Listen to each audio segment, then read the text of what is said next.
मी doctor Madhukar Gangaram धोतुरे, Vitthalrao Patil महाविद्यालय कळे,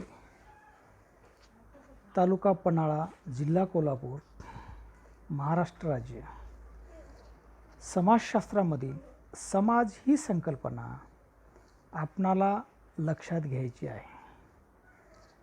समाज ही संकल्पना लक्षात घेताना समाजशास्त्रात समाजाचे अध्ययन होत असल्याने समाज ही या शास्त्रातील एक अत्यंत महत्त्वाची संकल्पना आहे. आपल्या दैनंदिन व्यवहारात समाज हा शब्द नेहमीच वापरला जातो. उदाहरणार्थ हिंदू समाज, बौद्ध समाज, भारतीय समाज, अमेरिकन समाज, महिला समाज इत्यादी व्यवहारात समाज हा शब्द एका विशिष्ट अर्थाने उपयोगात आणला जात नाही, तर वेगवेगळ्या अर्थाने वापरला जातो. हिंदू समाज किंवा बौद्ध समाज म्हटल्यानंतर येथे समाज हा शब्द धर्मवाचक, तर भारतीय किंवा अमेरिकन समाज असा शब्दप्रयोग केल्यानंतर समाज हा शब्द देशवाचक होतो आणि महिला समाज म्हणजे केवळ महिलांचा गट, येथे समाज हा शब्द लिंगवाचक अर्थाने वापरला जातो. समाजामध्ये अनेक लोक असतात, परंतु या लोकांच्या समुच्चयाला समाज म्हटले जात नाही, तर मानव समाजातील संबंधांची व्यवस्था म्हणजे समाज होय. याचाच अर्थ समाजामध्ये मानवी किंवा सामाजिक संबंधाचे महत्त्व असते. समाज अस्तित्वात येण्यासाठी केवळ सामाजिक संबंध प्रस्थापित होणे पुरेसे नसते, तर सामाजिक संबंध म्हणजे समाज नव्हे. समाजाच्या निर्मितीसाठी सामाजिक संबंधांची एक विशिष्ट व्यवस्था प्रस्थापित होणे आवश्यक असते. सामाजिक संबंध स्थायी स्वरूपाचे व अर्थपूर्ण असतील तरच सामाजिक संबंधांची विशिष्ट व्यवस्था निर्माण होते. तात्पुरत्या स्वरूपात सामाजिक संबंधांतून समाजांची उभारणी होऊ शकत नाही. समाज म्हणजे केवळ सामाजिक संबंधांची व्यवस्था होय. विविध अर्थाने ज्यावेळेस आपण विचार करतो, त्यावेळेस विविध विचारवंतांनी समाजाविषयी केलेल्या काही व्याख्या लक्षात घेणं आवश्यक आहे. यामध्ये डॉक्टर मॅकआयव्हर आणि पेज म्हणतात, समाज म्हणजे सामाजिक संबंधांचे जाळे होय. त्याचबरोबर व्हायटन आणि हंटर यांनी सुद्धा समाजाची व्याख्या करण्याचा प्रयत्न केलेला आहे. समाज म्हणजे व्यापक व सर्वसमावेशक अशी प्रत्यक्ष अस्तित्वात असणारी एक सामाजिक व्यवस्था होय. समाजात बहुतांश सदस्यांची भरती करण्याची अंतर्गत व्यवस्था असते. तो पिढ्यानपिढ्या टिकून राहते. त्याला समान संस्कृती आणि विशिष्ट भूप्रदेश असतो. त्यानंतर राईट ह्या विचारवंतांनी सुद्धा समाजाची व्याख्या करण्याचा प्रयत्न केलेला आहे.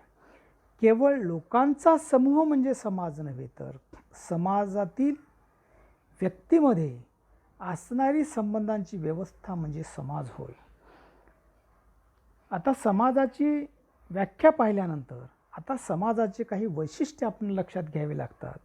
म्हणून समाजाचे वैशिष्ट्ये घेत असताना पहिलं वैशिष्ट्य आहे निश्चित भूप्रदेश. समाज म्हणजे व्यक्तीच्या परस्परसंबंधांची व्यवस्था हे आपण बघितले. भूभागाच्या मर्यादा इतिहासाच्या आधारे राजकीय संस्थेने ठरवलेल्या असतात. विशिष्ट भूप्रदेशामध्ये राहणाऱ्या व्यक्तीमध्येच स्थिर, स्थायी आणि सातत्यपूर्ण सामाजिक संबंध निर्माण होतात. म्हणूनच निश्चित भूभाग हे समाजाचे एक महत्त्वाचे वैशिष्ट्य आहे. भूभाग हे प्रत्येक समाजाचे बाह्य वातावरण होय. विशेष म्हणजे समाजाच्या संस्कृतीच्या जडणघडणीमध्ये वातावरणाचा वाटा असतो. प्रत्येक समाज हा त्या भूभागाच्या नावावरून ओळखला जातो. उदाहरणार्थ भारतीय समाज, चीनी समाज इत्यादी. समाजाचे दुसरे वैशिष्ट्य आपल्याला लक्षात घ्यायचे, प्रजोत्पादन. लोकांमधील म्हणजेच व्यक्तिमधील सामाजिक संबंधांची व्यवस्था म्हणजे समाज होय.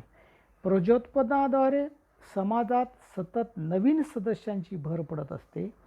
कोणत्याही समाजातील व्यक्तींची संतती त्याच समाजात राहते.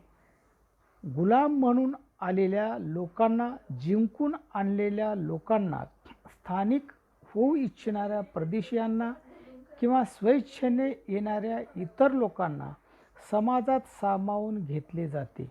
परंतु या मार्गाने समाजाची संख्या अगदी अल्प प्रमाणात वाढते आणि म्हणूनच समाज हे मार्ग उपलब्ध नसतात.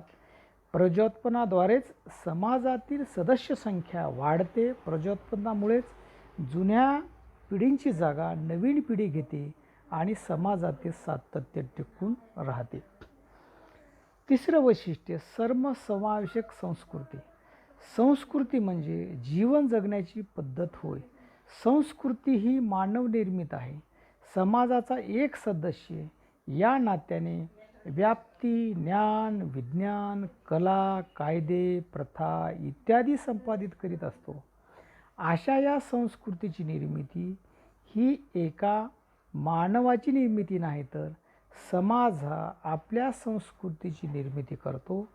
समाजातील व्यक्तींच्या गरजा पूर्ण करण्याची क्षमता संस्कृतीमध्ये असते. म्हणूनच संस्कृती ही व्यापक व सर्वसमावेशक असते. एका समाजाची संस्कृती ही दुसऱ्या समाजापेक्षा वेगळी असते. त्यामुळेच एका समाज दुसऱ्या समाजापेक्षा भिन्न असतो. प्रत्येक समाजाच्या प्रथा, परंपरा, मूल्ये, प्रमाणके ही वेगवेगळी आढळतात. चौथं वैशिष्ट्य, स्वातंत्र्य. समाजाचे आणखी एक महत्त्वाचे असे वैशिष्ट्य की कोणत्याही समूहाचा उपगट नसतो, तो स्वतंत्र समूह असतो. या ठिकाणी स्वतंत्र हा शब्द राजकीय स्वातंत्र्य या अर्थाने वापरलेला नाही, हे लक्षात घेतले पाहिजे. एखादा समाज हा राजकीयदृष्ट्या पारतंत्र्यात असला तरी तो सांस्कृतिकदृष्ट्या स्वतंत्रच असतो, कारण त्याची संस्कृती व जीवनपद्धती ही इतर समाजाहून वेगळी म्हणजेच स्वतंत्र असते. जेव्हा एखाद्या समाजाच्या वेगळ्या वैशिष्ट्यपूर्ण संस्कृतीमुळे तो इतर समाजाहून स्वतंत्र असतो. पाचवं वैशिष्ट्य, श्रमविभाजन. लोकसमूहात अर्थाचे झालेले वाटप किंवा श्रमविभाजन हे समाजाचे एक वैशिष्ट्य ठरते.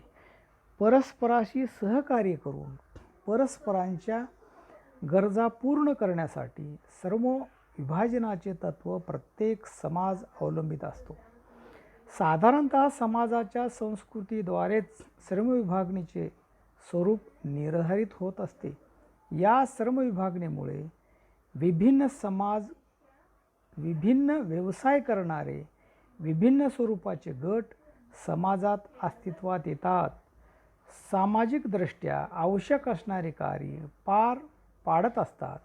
भारतात तर ग्रामीण भागात शेतीचे कार्य करण्यासाठी 12 बलुतेदार व 18 आलुतेदारांचे स्वरूपाने झालेली श्रमविभागणी यांचे उत्तम उदाहरण होय. समाज घटकातील परस्पर सहकार्यावर व परस्परावरच अवलंबून असताना दिसतो. सहावं वैशिष्ट्य, आत्मनिर्भरता. समाजातील व्यक्तींच्या गरजांची पूर्तता करण्यासाठीची व्यवस्था तो समाज करीत असतो. समाजाच्या मूलभूत स्वरूपाच्या गरजा भागविण्याची व्यवस्था समाजाने समाजाअंतर्गतच निर्माण केली असते. त्यामुळे समाज कमी अधिक प्रमाणात आत्मनिर्भर असतो. समाजाने स्वीकृत केलेल्या जीवन पद्धतीनुसार जीवन जगण्याचे स्वातंत्र्य समाज सदस्यांना असते. त्यासाठी समाज अनेक दर्जा व दर्जानिहाय भूमिकांची निश्चिती करतो. समाजातील प्रत्येक व्यक्ती भूमिका ठरवीत असते व त्यातूनच स्वतःचा मूलभूत स्वरूपाच्या गरजांची पूर्तता समाजात राहून ती पूर्ण करते. 7वं वैशिष्ट्य सामाजिक नियंत्रण. समाज सदस्यांनी भूमिका योग्य पद्धतीने ठरवण्यासाठी व समाजाचे संघटन टिकवून ठेवण्याच्या उद्देशाने व्यक्तीच्या वर्तनावर नियंत्रण ठेवले जाते. या नियंत्रणासाठी औपचारिक साधनांचा वापर समाज करीत असतो.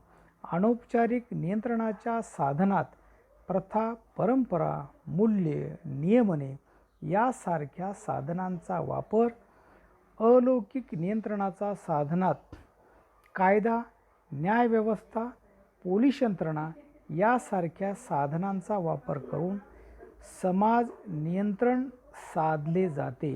यासारख्या साधनांचा वापर केल्यामुळे व्यक्ती विचलनात्मक वर्तन करणारच नाही व समाजात संघटन टिकून राहील या दृष्टीने समाजात सातत्य कार्यशील असतो. 8वं वैशिष्ट्य समाज तत्सम गटापासून पृथक. समाजातील सीमारेषा या स्पष्ट स्वरूपाच्या असतात. भाषा व संस्कृती यासारख्या बाबी समाजात पृथकता स्पष्ट करणाऱ्या आहेत. रोनाल्ड फिंडालच्या मते समाज हा व्यक्तीचे संघटन असून ज्यांचे कार्यात्मक आणि सांस्कृतिक क्षेत्रात स्वातंत्र्य असे अधिकार असतात.